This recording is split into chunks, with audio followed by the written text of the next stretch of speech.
मंजिल की जुस्तजू में मुकद्दर ना देखना, एक बार जो चल दिए तो पलट कर ना देखना।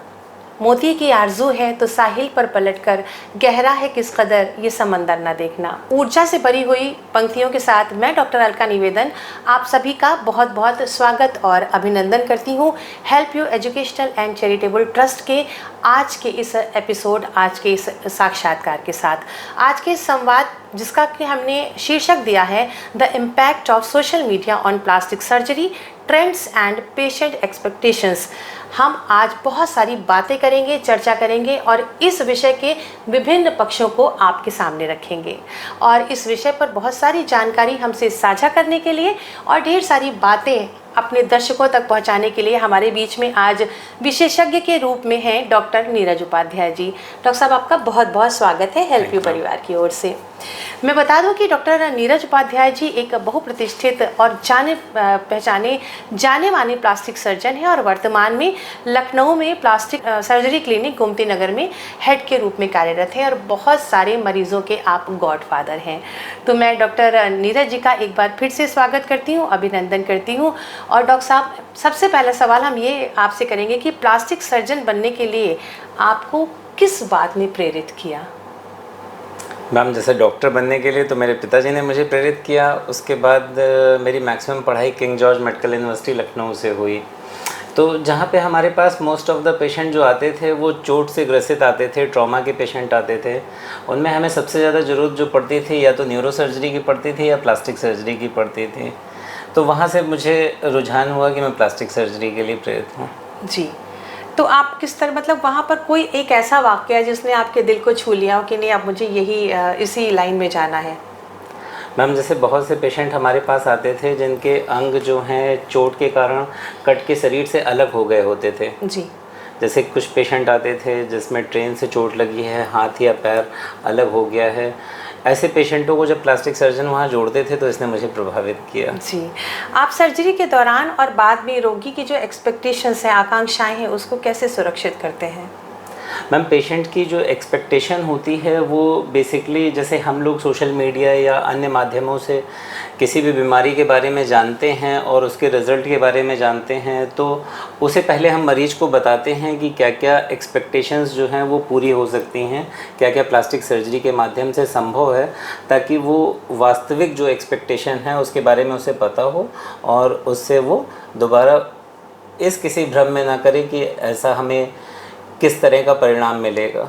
जनरली आपके पास सामान्यतः किस तरह के पेशेंट आते हैं सर? मैम, आज की तारीख में जैसे प्लास्टिक सर्जरी में अगर हम बात करें तो प्लास्टिक सर्जरी में मूलतः दो तरीके के मरीज होते हैं। एक तरीके के मरीज होते हैं जिन्हें रिकन्स्ट्रक्टिव सर्जरी की ज़रूरत होती है और एक तरीके के मरीज होते हैं जिन्हें एस्थेटिक सर्जरी की ज़रूरत होती है या कॉस्मेटिक सर्जरी सामान्य भाषा में कहते हैं। तो रिकन्स्ट्रक्टिव सर्जरी में मैम वो सर्जरीज़ आती हैं जिसमें पेशेंट या तो किसी चोट के कारण या कैंसर के कारण ऐसी परिस्थिति से गुजरता है जिससे उसके टिश्यू में डैमेज होता है या टिश्यू का लॉस होता है। जैसे कैंसर में हमने किसी हिस्से को काट के निकाल दिया तो उसके दोबारा पुनः निर्माण के लिए प्लास्टिक सर्जरी की ज़रूरत होती है। या चोट के दौरान मरीज में किसी तरीके की विकृति आती है, जैसे हाथ पैर में फालिज मार गया या अन्य तरीके के डैमेज होते हैं जिसमें चेहरे की चोटें होती हैं, कॉम्प्लेक्स चोटें होती हैं, तो इन सर्जरियों को हम लोग रिकन्स्ट्रक्टिव सर्जरी में रखते हैं। इसके सिवा हमारे पास एस्थेटिक सर्जरी और कॉस्मेटिक सर्जरी के लिए पेशेंट आते हैं जिसमें बहुत ढेर सारी सर्जरी होती हैं, जैसे हेयर ट्रांसप्लांट हो गया, ब्लेफरोप्लास्टी हो गई। कुछ लोग अपनी नाक का शेप चेंज कराना चाहते हैं जिसे हम लोग राइनोप्लास्टी कहते हैं। इसके सिवा मैम ब्रेस्ट ऑगमेंटेशन, रिडक्शन या टमी टक महिलाओं में पोस्ट प्रेगनेंसी जो है बहुत कॉमन प्रोसीजर है। लाइपोसक्शन आज की तारीख में बहुत ज़्यादा प्रचलित होता जा रहा है लखनऊ में भी। तो ये कुछ सर्जरियां हैं जो मूलतः हम लोग हर दूसरे दिन करते हैं। मतलब सामान्यतः हम लोग जो है, आप लोग इस तरह के पेशेंट्स। डॉक्टर साहब, प्लास्टिक सर्जरी एक मुझे लगता है बहुत प्राचीनतम एक सर्जरी है ना, लेकिन उसमें लगातार एडवांसमेंट हो रहा है। इसमें सबसे अच्छी बात है प्लास्टिक सर्जरी की शुरुआत जो है हम लोगों के यहाँ माना जाता है कि इंडिया में हुई और हमारे जो महर्षि सुश्रुत थे उन्होंने सबसे पहले इसकी शुरुआत की। जैसे पुराने ज़माने में कहते हैं कि जो सज़ा दी जाती थी उसमें नाक काट दी जाती थी। तो नाक की सर्जरी जो थी मत्थे का मांस लेके नाक बनाई जाती थी। तो ये प्राचीनतम सर्जरी नोटेड है जो प्लास्टिक सर्जरी के रूप में प्रचलित है। जी, तो ये डॉक्टर साहब ने बताई, ये सब हमारी पौराणिक कथाओं से भी जुड़ी हुई बातें हैं जो प्लास्टिक सर्जरी ने आज इतना वृहद और इतना खूबसूरत रूप लिया हुआ है। डॉक्टर साहब, हम जानेंगे कि ये जो प्लास्टिक सर्जरी है इसमें नवीनतम प्रगति यानी कि लेटेस्ट एडवांसमेंट इसमें क्या है, इसके बारे में थोड़ी जानकारी हमारे दर्शकों को दें। मैम, किसी भी क्षेत्र में अगर हम बात करें जो अनुसंधान या वैज्ञानिक क्षेत्र में है, तो सभी में रोज़मर्रा कुछ ना कुछ नवीनतम जो सुधार हैं वो जुड़ते जाते हैं। आज की तारीख में बहुत ढेर सारी मशीनें हमारे पास उपलब्ध हैं जो बहुत सारी सर्जरियों में हमारी मदद करती हैं। इसके सिवा नॉन सर्जिकल एस्थेटिक सर्जरी में भी हम लोग के पास आज की तारीख में ढेर सारी मशीनें हैं। जैसे अभी हम लोगों ने एक latest laser hair reduction device ली है जो दुनिया में मोस्ट एडवांस डिवाइस है, जिसके बहुत से अच्छे रिजल्ट हम लोग को मिले और हमारे पेशेंट बहुत खुश हैं उससे। लोगों का गंजापन दूर हो रहा है या बाल। हाँ, जी। तो आप भी ये बात जान लें कि प्लास्टिक सर्जरी की ही श्रेणी में ये गंजापन दूर करने की जो प्रतिक्रिया है, वो जो क्रिया है, प्रक्रिया पूरी प्लास्टिक सर्जरी में ही आती है। डॉक्टर साहब, हम ये जानेंगे कि प्लास्टिक सर्जरी से जुड़े हुए बहुत सारे मिथ हैं, बहुत सारी गलतफहमियां हैं, तो इसके बारे में ज़रा सा हमारे दर्शकों को बताएं। मैम, प्लास्टिक सर्जरी जैसे कुछ पिक्चरों में हम लोग देखते थे कि किसी की शक्ल बदल गई, कोई आदमी बदल गया, तो ऐसा नहीं होता है। हम लोग किसी भी प्रभावित हिस्से को बेहतर बना सकते हैं, उसमें सुधार कर सकते हैं, पर किसी को पूर्णतः बदल देना ये संभव नहीं होता है। जी। मतलब आप ये ना समझें कि अगर आप सीता हैं तो आपकी बहन गीता हो जाएगी। ये चीज़ें संभव नहीं है। जी। और प्लास्टिक सर्जरी से कई लोग भी इसका मतलब मुझे लगता है कि हम लोग छोटे थे या दोस्तों में भी आज भी जो लोग कम पढ़े लिखे हैं वो प्लास्टिक को प्लास्टिक से ही करते हैं। उनको ये नहीं मालूम है ना कि हमारे शरीर का हिस्सा। जैसे कुछ मरीज कभी आते हैं तो उससे हमसे पूछते हैं कि भाई इसमें प्लास्टिक कहाँ से लेंगे, कहाँ यूज करेंगे। तो बेसिकली प्लास्टिक सर्जरी के बारे में एक चीज़ जानने की है। जैसे प्लास्टिक सर्जरी जो शब्द है वो कहाँ से आया, तो एक ग्रीक टर्मिनोलॉजी होती है जिसका मतलब होता है प्लास्टिकोस। तो इसका मतलब होता है टू मोल्ड समथिंग। यस। तो हम लोग इसमें क्या चीज़ मोल्ड करते हैं, क्यों मोल्ड करते हैं, तो हमारे ही शरीर का जो टिश्यू है उसे हम लोग सांचे में ढालते हैं या मोल्ड करते हैं उस हिस्से की ज़रूरत को पूरा करने के लिए जहाँ पे टिश्यू की कमी है, डिफेक्ट है या डेफिसिट है, उसको पूरा करने के लिए आप ही के शरीर में जो मांस उपस्थित है, उपलब्ध है, उसी को उस अनुरूप बनाया जाता है कि वो उस विकृति या कमी को पूरा कर सके। तो ये वास्तविक अर्थ है प्लास्टिक सर्जरी का। बिल्कुल। आप ये मान के चलिए कि जो हमारे प्लास्टिक सर्जन्स होते हैं ये एक नेचुरल चित्रकार होते हैं, जो कि आपकी जो शेप बिगड़ गया है या कहीं किसी दुर्घटना में वो चीज़ गड़बड़ हो गई है तो उनके हाथ में जो इंस्ट्रूमेंट्स होते हैं वो ब्रश का या कूची का काम करते हैं और आपको वापस पुनः उसी सुंदर रूप में दिखाते हैं। डॉक्टर साहब, बहुत सारे ऐसे पेशेंट्स आते होंगे जो कि अनरियलिस्टिक एक्सपेक्टेशंस लेकर आते होंगे, तो उनसे कैसे डील करते हैं या उनकी किस तरह की अनरियलिस्टिक? मैम, सबसे पहले इसलिए काउंसलिंग बहुत ज़रूरी होती है। हम लोग कभी भी किसी मरीज को बिना प्रॉपर काउंसलिंग के कभी भी ऑपरेट नहीं करते हैं। हम लोग का जो प्राइमरी सेशन होता है काउंसलिंग का, उसमें हम सबसे ज़्यादा मरीज को टाइम देते हैं, जिसमें हम उसे उसकी बीमारी के बारे में बताते हैं, जो संभावित इलाज हैं उन सब के बारे में बताते हैं, ताकि व्यक्ति अपने लिए इलाज अपना खुद चुन सके। उसके परिणामों के बारे में बताते हैं, जो संभावित साइड इफ़ेक्ट हैं उसके बारे में बताते हैं। उसको हम लोग कहते हैं कि एक बार इन चीज़ों को आप चाहें तो अध्ययन कर सकते हैं, सारी चीज़ें आज की तारीख में नेट पे अवेलेबल हैं।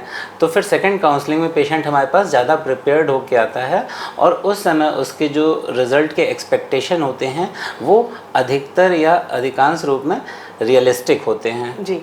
तो क्या जैसे मान लीजिए किसी की नाक आप कह रहे हैं दोबारा बनाने के लिए, तो क्या उसको पहले से आप बता देते हैं कि आपके फेस पे ये जो बनेगी ऐसी रहेगी, लगेगी, स्कैनर टाइप? जी। हम राइनोप्लास्टी या नाक की सर्जरी के बारे में हम बात करें तो अभी लखनऊ में हमारे पास मोस्ट ऑफ द पेशेंट ऐसे आते हैं जिसमें एक ग्रॉस डिफॉर्मिटी या विकृति होती है, और एस्थेटिक मूल रूप से जो सर्जरी है, जो राइनोप्लास्टी है, उसके लिए अभी हमारे पास पेशेंट लखनऊ में कम मिलते हैं। जी। पर मुझे लगता है प्लास्टिक सर्जरी बॉलीवुड में बहुत प्रचलित है। बिल्कुल। जी, जो आप बहुत सारी चीज़ें ऐसी हैं जो देखते हैं आप इतने खूबसूरत चेहरे, उसके पीछे का राज डॉक्टर साहब जैसे हमारे चिकित्सकों के हाथ में है, जो आप हीरो हीरोइंस को इतने खूबसूरत रूप में देखते हैं। डॉक्टर साहब चलते चलते अभी तो हमारी बातचीत का दायरा शुरू हुआ है, लेकिन हम चाहेंगे कि हम एक बार अपने दर्शकों को बता दें help you educational and charitable trust के बारे में। इस ट्रस्ट की स्थापना 2012 में हुई थी और पिछले 12 वर्षों से, एक दशक से भी ज़्यादा वर्षों से ये ट्रस्ट लगातार सोशल सर्विसेज से जुड़ा हुआ है और समाज के विभिन्न क्षेत्रों में अपनी सेवाएं दे रहा है और अपने सरोकार वहाँ पर स्थापित कर रहा है। मैं बता दूं कि वृद्धाश्रम और बाल शिक्षा के लिए विशेष रूप से अग्रसर help you educational and charitable trust समस्त सामाजिक गतिविधियों, सांस्कृतिक गतिविधियों, आध्यात्मिक गतिविधियों और चिकित्सीय गतिविधियों में अपनी प्रतिभागिता सुनिश्चित कर रहा है। पिछले 12 वर्षों से ट्रस्ट लगातार हर क्षेत्र के लोगों को उनके दिए हुए योगदान के लिए सम्मानित भी करता आ रहा है, जिसके लिए वो साल में 2 या 3 इस तरह के कार्यक्रमों का आयोजन भी करता है, जिसमें कि हम उन व्यक्तियों को उनके व्यक्तित्वों के लिए सम्मानित करें जिन क्षेत्र में उन्होंने महारत हासिल की है। ख़ास बात बताऊंगी कि 2020, 21, 22 में जब हमारा पूरा देश, पूरा विश्वव्यापी कोरोना महामारी के चपेट में आ गया, तो ट्रस्ट ने अपने कोरोना वॉरियर्स के मदद से लोगों की जान की सुरक्षा के लिए बहुत सारे काम किए, जिसमें उन्होंने अपनी गाड़ियों की मदद से अनाज वितरण कराया, सैनिटाइजेशन का काम किया, मास्क वितरित कराए और निःशुल्क दवाएं भी दी। और साथ ही साथ पर्यावरण संरक्षण के लिए आप वृक्षारोपण जैसे वृहद आयोजन करते हैं और वृक्षों को पानी देने के लिए और वृक्षों की संरक्षण के लिए लोगों को प्रेरित भी करते हैं। और ख़ास बात यह है कि महिलाओं के लिए हमारा ट्रस्ट बहुत सारे काम कर रहा है, जिसके लिए उन्होंने लखनऊ के ऐसे महाविद्यालय और विद्यालय जहां पर लड़कियां पढ़ती हैं उनको चिन्हित किया है और उनको सेल्फ डिफेंस की ट्रेनिंग भी समय समय पर हमारा ट्रस्ट देता रहता है। तो ट्रस्ट एक बार फिर से डॉक्टर उपाध्याय आपका स्वागत करता है। मैं जानना चाहूँगी कि जो प्लास्टिक सर्जरी है उसमें जो लोग अपना करियर बनाना चाहते हैं उनको आप क्या सुझाव देना चाहेंगे? मैम, जैसे प्लास्टिक सर्जरी में रिकंस्ट्रक्टिव डोमेन जो है उसकी तो प्रॉपर ट्रेनिंग हम लोग को मिलती है, जो भी हमारे संस्थान हैं, जो भी सरकारी मेडिकल कॉलेजेस हैं, पर एस्थेटिक सर्जरी जो है उसकी ट्रेनिंग अभी भी बहुत ज़्यादा स्तर पे हम लोगों के यहाँ नहीं इन्वॉल्व है हमारे कोर्सेज में, करिकुलम में। तो उन्हें हमारी यही सलाह है कि पहले उसको प्रॉपर सीखें, उन संस्थानों में जाके चिन्हित करके जहाँ उस तरह का काम हो रहा है, और उसके बाद में दोबारा उन कामों को करना शुरू करें, ताकि जो आपके मरीज हैं वो सुरक्षित रहें और आपका नाम भी फैले और आपका काम भी अच्छा हो। जी, जैसे कि अभी इस समय प्लास्टिक सर्जरी मैंने बताया बॉलीवुड में मुझे लगता है सबसे ज़्यादा इसका यूज़ हो रहा है। अगले आने वाले डिकेड में, अगले दशक में प्लास्टिक सर्जरी में कितना विकास आप देख रहे हैं? मैम, हम देख ही रहे हैं, जैसे 2 टायर 3 टायर सिटीज़ में सब जगह से पेशेंट आज की तारीख में हमारे पास आ रहा है, और पहले उन चीज़ों को जिन्हें आदमी विकृति भी नहीं समझता था उनके बारे में आज लोग जागरूक हैं, उनके बारे में सर्जरी करा रहे हैं। जैसे एक सबसे कॉमन सर्जरी गायनेकोमेस्टिया है, जिसमें इवन दूर दूर छोटे छोटे गांव से आज हमारे पास मरीज आ रहा है और वो ऑपरेशन करा रहे हैं। प्योर एस्थेटिक सर्जरी गायनेकोमेस्टिया में मैम क्या होता है कि जो मेल्स होते हैं उनका चेस्ट जो है वो कुछ फीमेल जैसा हो जाता है, जहाँ पे चर्बी डिपॉजिट हो जाती है, ग्लैंड्स बढ़ जाती हैं।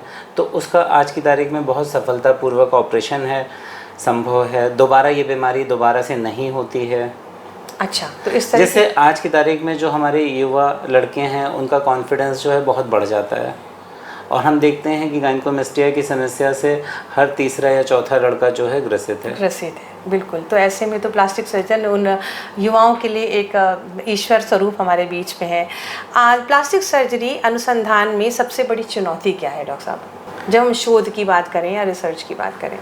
मैम, रिसर्च जैसी तो चीज़ नहीं है इसमें। जैसे हम लोग एक दूसरे से ही सीखते हैं, तो एजुकेशनल फ्रंट पे जो कॉन्फ्रेंसेस होती हैं वो आज की तारीख में हमें बहुत मदद कर रही हैं, जिसके माध्यम से जो भी अपनी जगह एक शहर में कोई काम कर रहा है उसे प्रकाशित करता है। इंटरनेशनल पब्लिकेशंस हैं हमारे, जिसके माध्यम से लोग एक दूसरे से सीखते रहते हैं।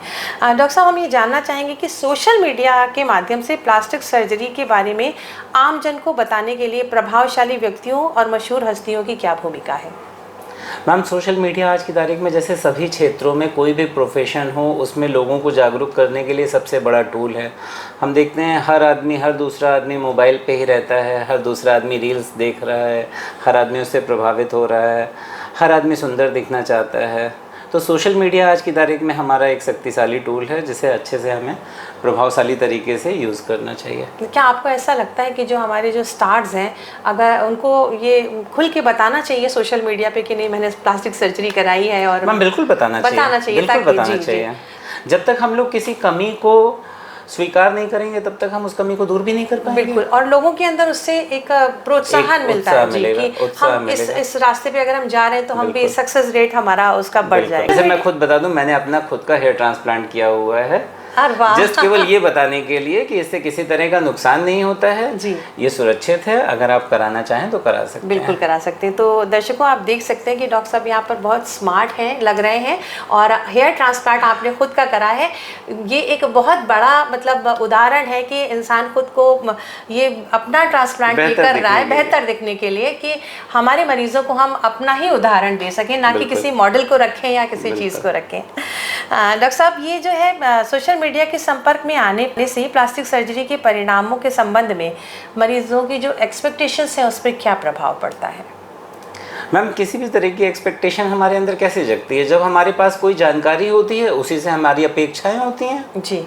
तो हमारी अपेक्षाएं कैसे होती हैं कि हमें सोशल मीडिया के माध्यम से इन चीज़ों के बारे में जानकारी है, जिन चीज़ों के बारे में मूलतः पहले हमें जानकारी होती ही नहीं थी। जी जी। हमें ये ही पता नहीं होता था कि ये चीज़ों का इलाज भी संभव है।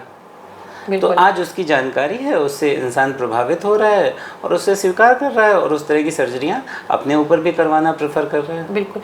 अच्छा, कभी कभी ऐसा होता है कि जैसे हम अपने शरीर की जो हमारी विकृतियां हैं उन्हें दूर करना चाहते हैं, पर हमारे परिवार वाले प्लास्टिक सर्जरी के लिए नहीं तैयार होते हैं, तो क्या उसके लिए आपने किसी काउंसलर की भी व्यवस्था की है या आप स्वयं? बिल्कुल मैम, प्लास्टिक सर्जरी क्या, इंसान सर्जरी से ही बेसिकली डरता है जी। और हमें ये मैम समझने की ज़रूरत होती है कि जो भी चीज़ें समाज में हैं वो तभी हैं क्योंकि उनकी कुछ ना कुछ उपाय देता है जी। हर बीमारी का इलाज अगर दवा से संभव होगा तो सर्जरी समाज में नहीं होती। बिल्कुल। और हर चीज़ का इलाज अगर सर्जरी से संभव है तो दवा समाज में नहीं होती। बिल्कुल सही बात। तो बहुत सी ऐसी बीमारियां हैं जिनका दवाओं से कोई इलाज ही नहीं है और आदमी केवल सर्जरी के डर के कारण इधर उधर अपने पैसे खराब करता है, समय खराब करता है, संसाधन खराब करता है और अंत में फिर थक हार के वो सर्जरी कराता है। अच्छा, एक का जैसे तो सोशल मीडिया मैम ऐसे में क्या होता है कि कम से कम इतनी जागरूकता फैला रहा है कि व्यक्ति को ये पता रहता है कि इस बीमारी का इलाज सर्जरी के द्वारा संभव है, इस बीमारी का इलाज दवा के द्वारा संभव है। बिल्कुल बिल्कुल। डॉक्टर साहब, सोशल मीडिया की तो खैर भूमिका इतनी बढ़िया है, लेकिन प्लास्टिक सर्जरी के लिए जो सोशल मीडिया प्रेरित अपेक्षाएं हैं उससे जुड़े मनोवैज्ञानिक जोखिम क्या सामने आ सकते हैं? इसका मैम मैंने शुरुआत में आपको जैसे जवाब दिया कि हम लोग जो पहली काउंसलिंग होती है मरीज़ के साथ वो हमारे लिए सबसे ज़्यादा महत्वपूर्ण होती है, जिसमें हम मरीज़ को रियलिस्टिक गोल्स के बारे में बताते हैं कि हमारे पास ये मरीज़ आया, इसका ऑपरेशन हुआ, पहले ये ऐसे दिखता था, उसके बाद आज की तारीख में ये ऐसे दिखता है। जब भी हम कोई सर्जरी करते हैं तो हमें उसके बारे में दो चीज़ें सोचनी चाहिए कि जिस हिस्से की हम सर्जरी करना चाहते हैं उसका कार्य क्या है हमारे शरीर में, उसका फंक्शन क्या है, वो दिखता किस स्वरूप में है। तो फॉर्म और फंक्शन दोनों चीज़ें हमारे लिए महत्वपूर्ण हैं। फंक्शन हमारे लिए ज़्यादा महत्वपूर्ण है, फॉर्म हमारे लिए सेकेंडरी है जी। But that is also important. हम लोगों को कन्विंस करते हैं इस चीज़ के लिए। बिल्कुल बिल्कुल। डॉक्टर साहब, सोशल मीडिया पर जो साझा की गई प्लास्टिक सर्जरी की प्रक्रियाओं के बारे में जानकारी कितनी सही होती, क्या इसके कभी गो थ्रू जाते हैं आप?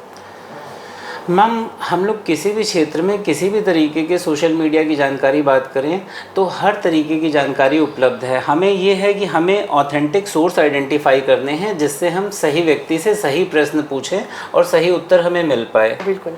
क्योंकि कुछ लोग मैम सोशल मीडिया पे रील बनाते हैं जागरूकता और जानकारी प्रदान करने के लिए, और कुछ लोग रील बनाते हैं केवल अपनी उपलब्धि और अपने आप को फेम पाने के लिए। और फेम तभी मिलेगा जब आप कुछ अनरियलिस्टिक चीज़ बोलेंगे और आदमी उससे कंफ्यूज होगा जी। डॉक्टर साहब, आज आप यहाँ पर हैं और आपने जैसे बताया कि अपने पिता की प्रेरणा से आप एक चिकित्सक बने, लेकिन ये एक स्टेप बाय स्टेप एक पूरी यात्रा थी आपकी कि आप प्लास्टिक्स, तो मैं चाहूँगी जो युवा हमारे मेडिकल के क्षेत्र में जाना चाहते हैं उनको थोड़ा सा आप गाइड करें। मैम, पहली बात तो ये बताना चाहूँगा, इस क्षेत्र में पढ़ाई जो है वो थोड़ा लंबा टेन्योर होता है, तो आप अगर लगता है कि इतना समय आप अफोर्ड करते हैं पढ़ाई करने के लिए तभी इस क्षेत्र में आए, क्योंकि आपको मान के चलिए कम से कम 15 से 20 साल पढ़ाई करनी पड़ेगी। उसके बाद ही आप मूलतः हर तरीके की सर्जरी करने में सक्षम हो पाएंगे। तो ये एक समय लेने वाली प्रक्रिया है, तो आपको चुनने के पहले केवल इस चीज़ का ध्यान रखना है।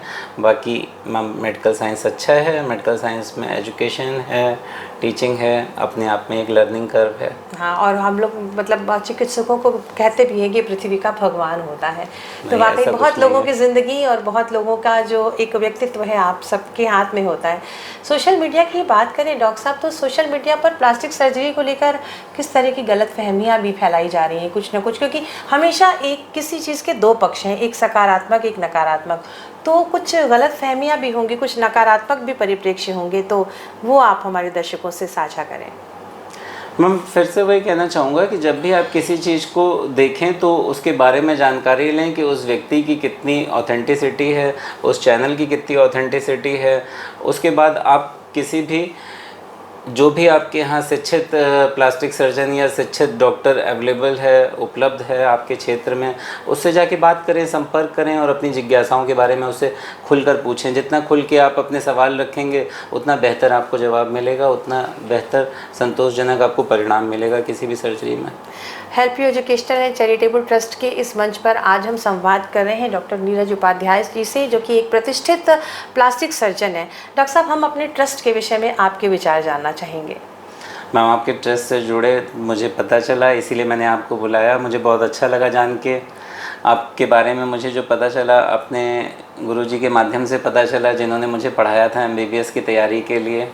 बहुत अच्छा लगा मुझे कि आज की तारीख में लोग इस तरीके के सकारात्मक कार्यों से जुड़े हुए हैं और निस्वार्थ सेवा कर रहे हैं समाज में। बहुत ही अच्छा लगा आपसे मिलके। बहुत बहुत धन्यवाद डॉक्टर साहब। चलते चलते हमारे दर्शकों को क्या संदेश देना चाहेंगे?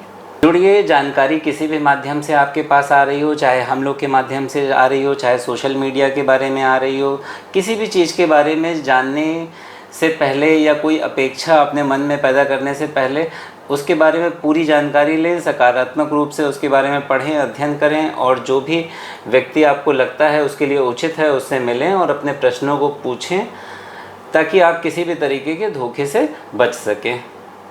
बहुत बहुत धन्यवाद डॉक्टर साहब, हमारे अपना इतना कीमती समय हमारे ट्रस्ट को देने के लिए हम आपके आभारी हैं।